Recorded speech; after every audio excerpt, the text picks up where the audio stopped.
So yun, dito pa rin po kami sa Barangay Bukana, Sasahan, no.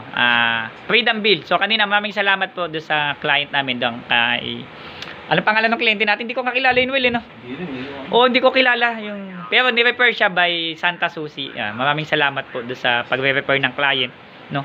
Kahit hindi pa kami magkakilala, nagbayad na agad, Diyos ko Lord. Yun, so nakakatuwa naman. So Sir Just Rich, okay na po yung piso wifi. What we agreed ay nagawa ko na po. Nilagyan ko na siya ng license.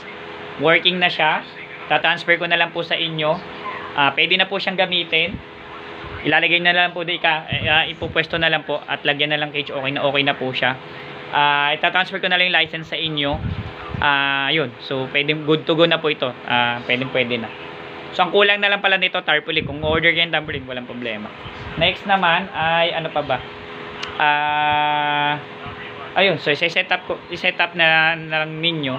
So si Madam, yan, kayo na lang po mag-usap kung kailan kung anong araw kayo pupunta. Basta sa akin, tinupad ko yung pangako ko na pupunta ako.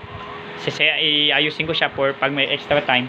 So kita-kita po tayo mamaya sa Barangay Miguel Mojica mamaya pong gabi. Mendez, Cavite. Maraming salamat po.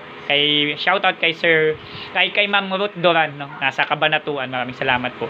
Tsaka doon sa kliyente ko kay Mr. Flow ng ano po, Anda, Pangasinan. Nagse-set up din siya ngayon.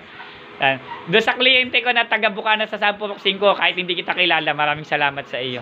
Yun, so salamat sa tiwala. Sunod-sunod talaga yung pagbili. Okay. At may kasunod pa yan. Hyacinth, Malaina, Kalubkob Kalubkob. So yun, okay na po. And then, basta marami pa. Occidental Mindoro, magkikita pa ulit tayo. Maraming salamat po. PC mo gawa mo, don't forget to subscribe.